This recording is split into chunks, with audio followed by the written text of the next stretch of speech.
中卫生署长杨志良昨帮郭台铭徛台，杨志良伫台顶讲，即马台湾社会家庭暴力、自杀的代志真多，是因为无法度修理总统蔡英文甲行政院长陈建仁，这段话引起真侪争议。总统府发声明谴责，认为讲杨志良应该爱向社会大众回息的。行政院长陈建仁嘛表示讲，杨志良无法度了解受害者的痛，佮鼓励暴力是真危险。为什么家暴？不准啦吼！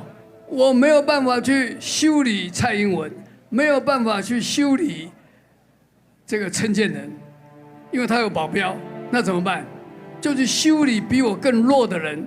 前卫生署长杨志良前一天替郭台铭做事，不过伊的言论是引起各界讨论。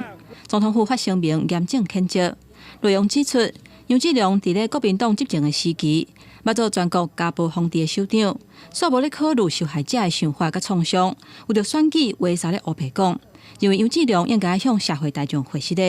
也让行政院长陈建仁嘛大力个批评，对于受害者的伤痛完全没有办法了解，而且他还鼓励这个暴力，这是我们所不能容忍的，我们都感到相当的遗憾。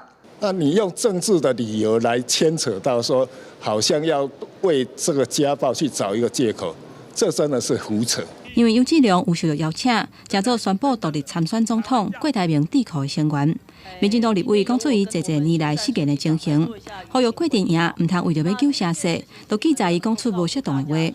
国民党立委是讲，伊认为杨志良的讲法对郭台铭的选情并无加分的效果。常常是语不惊人死不休，这曾经当过高官的人，然后讲这种话是很不合理的。杨志良署长，我觉得他可能是出于一片的善意啦，但是有时候可能他的想法跟他的做法，可能有时候会背道而驰。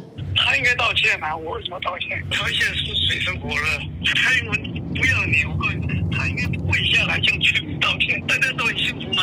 很快乐吗？让我道歉。针对各界批评，杨志良要是坚持伊的想法，坚信不爱回事的，伊的言论要伫政坛持续地发酵。记者综合报道。